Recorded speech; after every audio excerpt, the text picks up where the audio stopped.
Bismillahirrahmanirrahim.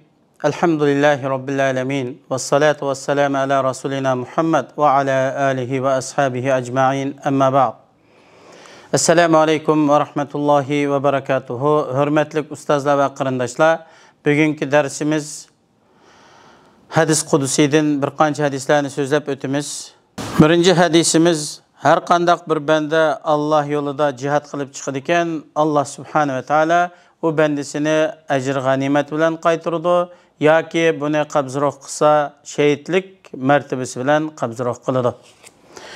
Bu to'g'rida Abdullah ibn Umar radhiyallohu anhudan bayon qilingan hadisda An Abdullah ibn Umar radhiyallohu anhuma anin Nabiy sallallahu alayhi ve sellem fima yahki an Rabbih azza ve celle qala Eyyuma abdin min ibadi kharaja mujahiden fi sabilillah ibtigha'a mardati ضمنت له أن أرجعه إن أرجعته بما أصاب من أجر أو غنيمة وإن قبضته غفرت له ورحمته.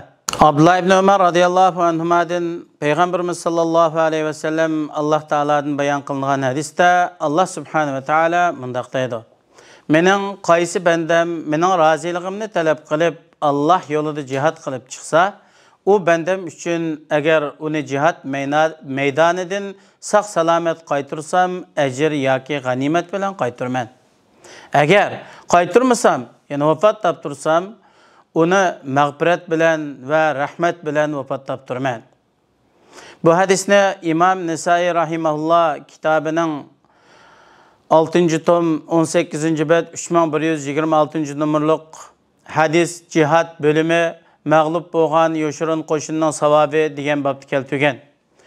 Bu hadisninki o'qishini Imom Muslim rahimahulloh kitobining 3-tom 1995-bab 103-hadisda bayon qilib, Alloh yo'lida chiqish va jihad qilishning ortiqchiligi babida Abu Hurayra radhiyallohu anhudan bayon qilib keltirgan. Payg'ambarimiz sallallohu alayhi va sallam mundaq degan: Alloh taolo o'zining yo'lida faqat jihadni maqsad qilib, Allah'a işinip, Allah'ın Resulünü tasdiqlab chiqqan kishiga kafolat berib, men u kishini jannatga kirgizishga yoki urushdan keyin ajr g'animatlar bilan aslidagi chiqqan o'rniga qaytarishga kafolat qilaman deydi.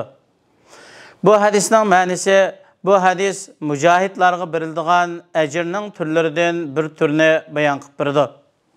U bo'lsa-mu Alloh taolaning mujohidlarga tayyor qilgan dünya ahiretlik ecir savabidan ibarettir. Allah yolda çıkan mücahit için iki güzel işning biri buludu. Ecir ganimetke erişip sağ salamet qaytıdı. Yoki Allah yolunda şehit buludu. Eğer ailesiga salamet qaysa, urush meydanida erişken ganimetten başka yana Allah Taala o kishi için kıyamet günüde saqlab qo'ygan katta ecir bilan qaytıdı. Katta ajr qiyomat kunida u kishi uchun saqlanadi. Dunyoda erishgan g'animat bo'lsa, yoki ajr bilan birga bo'ladi, yoki ajrsiz faqat g'animat bo'ladi. Shuning uchun hadisda yoki g'animat bilan deb kelgan. Abu Davud o'zining kitobining 3-tom 16-babda 2494 numurli hadisda Abu Umama Bahili radhiyallohu anhudan bayon qilingan hadisda Allah yolida g'azotga chiqqan kishi vafot bo'lganga qadar Allohning kafolatida bo'ladi. Allah u kishini jannatga kirgizadi yoki ajr g'animatdan erishgan narsasi bilan qaytardi deb kelgan. Agar ma'rakada shahid bo'lsa, qiyomat kunida Allohning huzuriga rahim shafqat qilingan va mag'firat qilingan holatda keladi. Urilgan qilishning qonlari u kishining sinoqlariga kifoya qiladi. Ondan keyin boshqa sinoqlarga uchramaydi. Alloh taolo har qanday mu'minning jannatga kirishiga kafolat qilguchidir. Yana bir rivoyatda Alloh taolaning men uni jannatga kirgizishga kafolat qilaman degan so'zi uning xatoliklarini mag'firat qilganligi uchun uni avvalda jannatga kirgizaman demakdir. Chunki bu vaqtda u kishining tezlikda jannatga kirishini to'sib qo'yadigan hech qanday ish yo'q. Hadisni mulohaza qilganda Alloh taolo dunyo oxiratdagi katta mukofotni qilgan jihadida tuvandagi ishni to'liq qilgan kishiga tartibladi. Qilgan jihadi Allohning yo'lida bo'lishi va uning bilan xolis Allohning roziligini talab qilgan bo'lishi kerak. Allah yolida bo'lgan jihad degan Allohning kalimasini oliy qilish uchun qilgan jihaddir. İmam Buxoriy kitobining 6-tom 27-bab 2810 nomerli hadisda Abu Musa al-Ashari radhiyallohu anhudan bayon qilingan hadisda bir odam payg'ambar alayhisolamning yoniga kelib, bir kishi ajr g'animatga erishish uchun urush qiladi. Yani bir kishi nom shuhrat qozonish uchun urush qiladi. Yani bir kishi o'zining o'rnini ko'rsatish uchun urush qiladi. Ularning qaysi Alloh yo'lida urush qilgan bo'ladi deb so'ragan edi. Payg'ambar alayhisalom umumiy qoidani bekitib, umumiy shaklda Allohning kalimasini oliy qilish uchun urush qilgan kishi Alloh yo'lida urush qilgan bo'ladi deb javob berdi. U kishining maqsadi xolis Alloh uchun va Allohning roziligiga erishish uchun bo'lishi kerak. Alloh yo'lida jihad qilish maqsadiga başka maqsadlarni aralashtirmasligi lozim.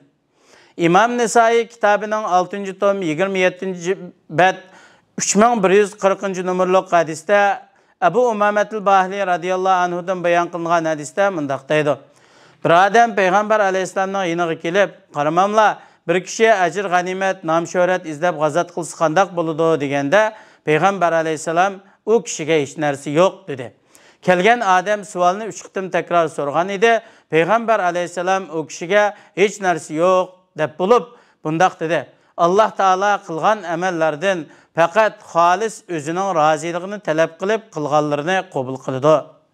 Alloh subhanahu va taolo har birimizni hayotimizning oxirigacha xolis niyat bilan Alloh yo'lida jihad qilib yoki ajr g'animat bilan qaytishga yoki Allohning huzuridagi shahidlik martabaga erishib Allohning cheksiz ne'matlariga erishishga muyassar qilsin. Alloh subhanahu va taolo dunyoning har qaysida yashayotgan har bir Uyg'ur qarindoshlarimizni qo'liga qurol elib, Alloh yo'lida jihad qilib, Allohning dushmani bo'lgan, insoniyatning dushmani bo'lgan tajovuzchi kofirlarni go'zal yurtimiz Turkistondan qo'g'lab chiqarish uchun jihad qilishga Alloh hammalarni muyassar qilsin. Vassalamu alaykum va rahmatullohi va barakatuh.